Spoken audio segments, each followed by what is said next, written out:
la possibilité, la responsabilité de se prononcer, ainsi que le Parlement européen.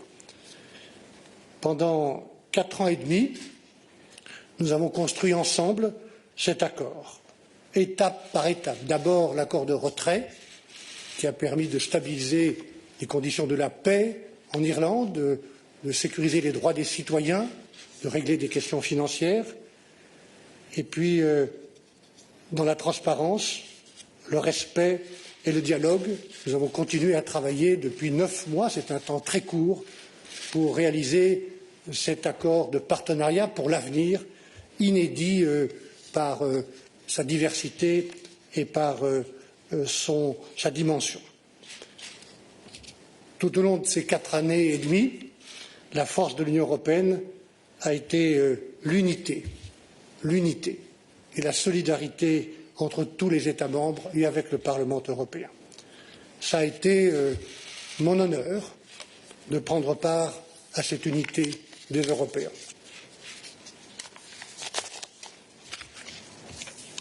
Merci beaucoup, Monsieur Barnier. Je vais maintenant prendre quelques questions. Veuillez, s'il vous plaît, lever la main dans les systèmes, comme vous le savez, comme est notre habitude, si vous voulez poser une question.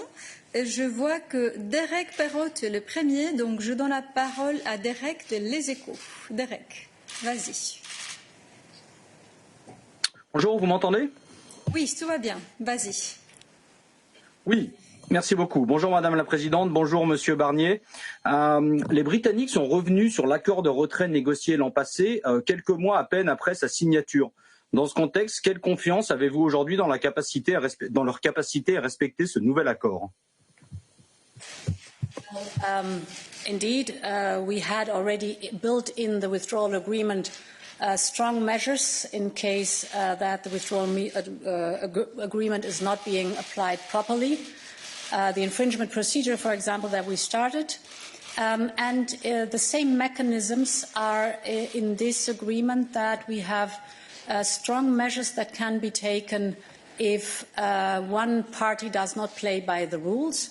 So starting from rebalancing mechanisms that are built in with dispute settlement mechanism to review clauses and an overall review, for example, after 4 years, to see whether both sides play by the rules, that the level playing field is level indeed, and there's the commitment to follow whatever has been agreed in this deal.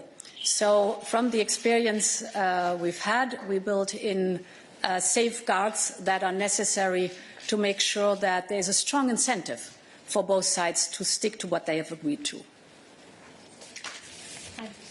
I will now give the floor to Verena from DPA. Verena, are you there?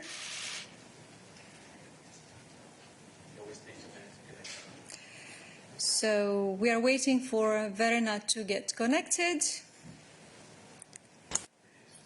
Yes. Can you hear me now? Yes. Yes, Verena, go ahead. Yes, Verena, go ahead. Great, excellent. Thank you very much for the question, and good afternoon to the President and Mr. Barnier.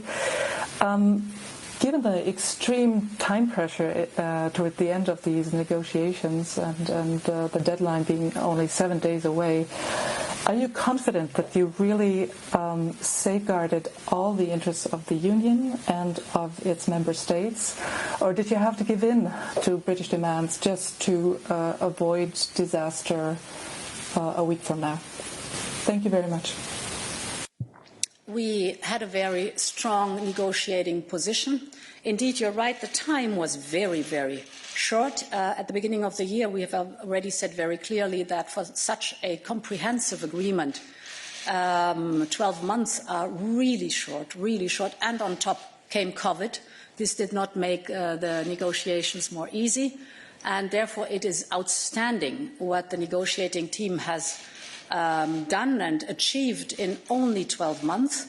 That is one part. And our negotiating position was as strong because it was the European Union who said very clear, if the United Kingdom wants access to the single market, the largest single market in the world, without quota and without tariffs, then they are, as a sovereign country, free to decide whether they play by the rules, like every other company in the single market too. This is the level playing field.